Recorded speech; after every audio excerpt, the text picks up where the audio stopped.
Hello everyone, and welcome back to the Speaking Flow. I'm so glad you're here with us today. Hi everyone.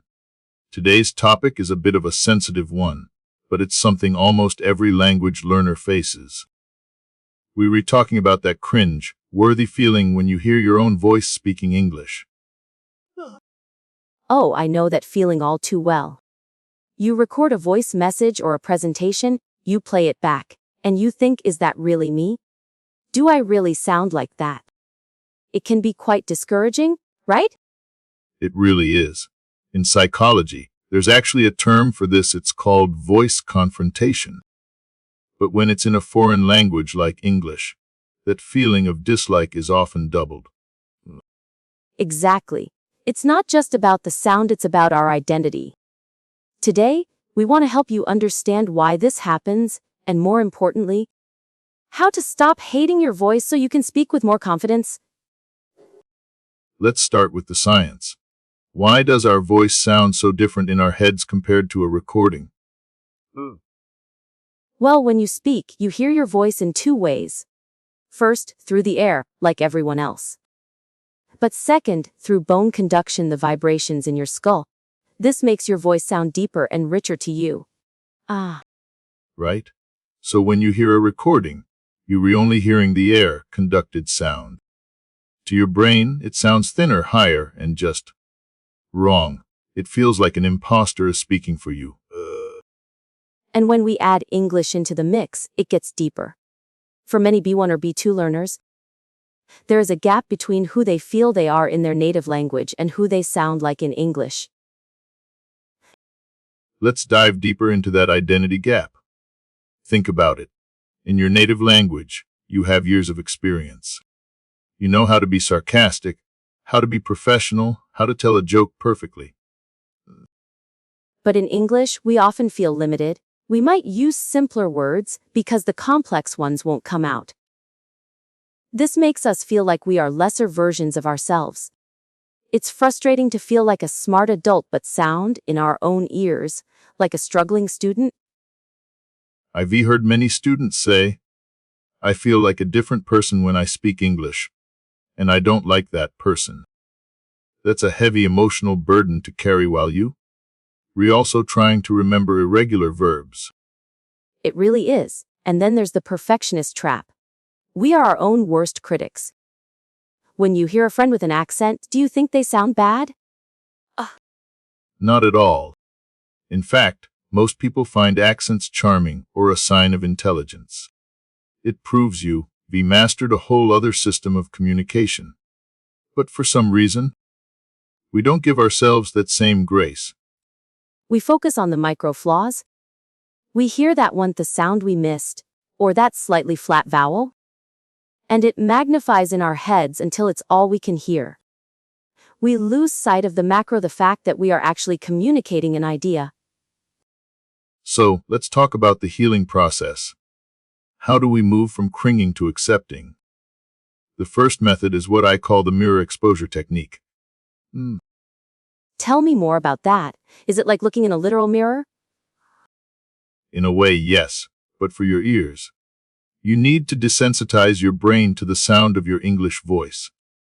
If you only hear your recorded voice once a month, it will always be a shock. So the solution is more exposure. Exactly. I recommend recording yourself for just 2 minutes every single day. Don't talk about anything hard.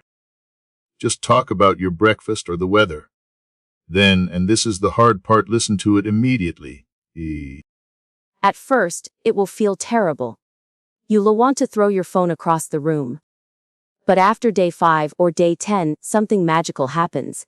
The shock fades. Your brain starts to go, oh, that's just my voice. Okay. It becomes just data, like looking at a spreadsheet. Once the emotion is removed from the sound, you can actually start to improve it without feeling bad about yourself. I also think we need to change our internal narrator. Instead of saying my English sounds terrible, try saying my English is currently in development. That's a powerful shift in mindset. It's the power of yet. I'm not as clear as I want to be. Yet. Let's look at some real-life examples. I remember a student named Maria. She was a high-level manager in Italy, but in English, she was terrified to speak in meetings because she hated her thick accent. What happened when she started recording herself? She realized that while she hated her accent, her colleagues didn't even notice it. They were too busy listening to her brilliant ideas.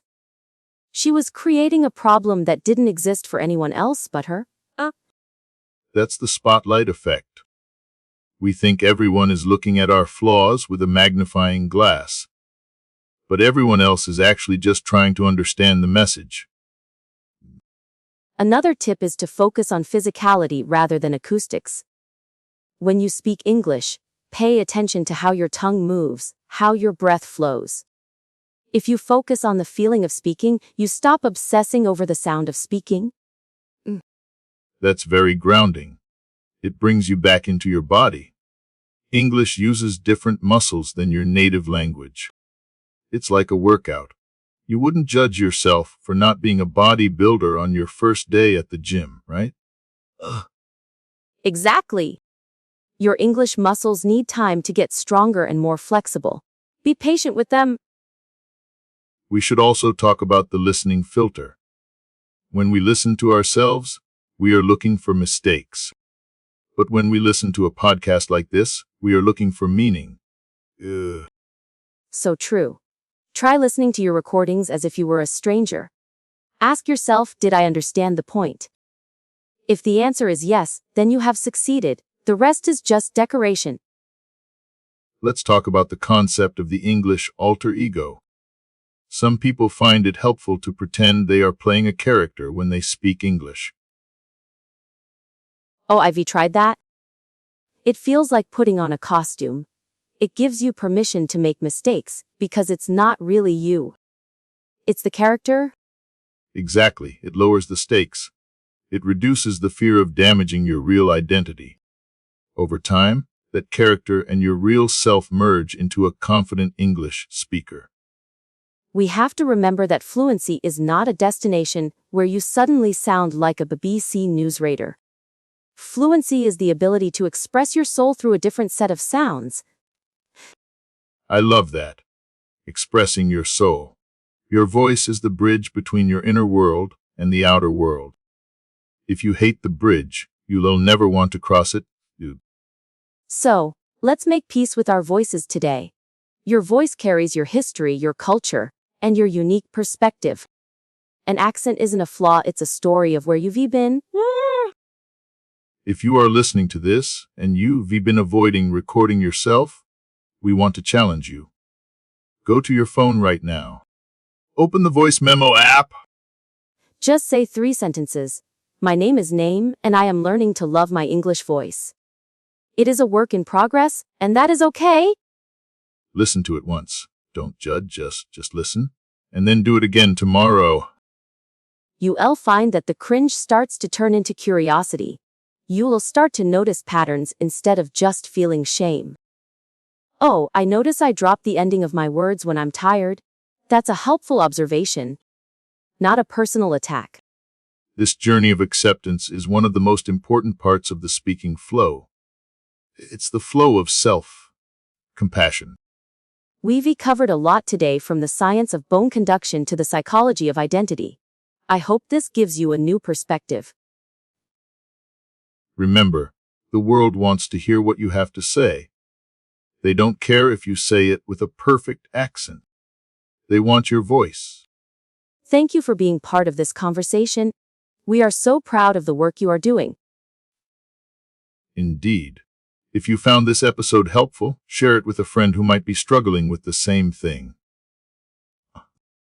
Until next time, keep practicing, keep recording, and most importantly, keep flowing.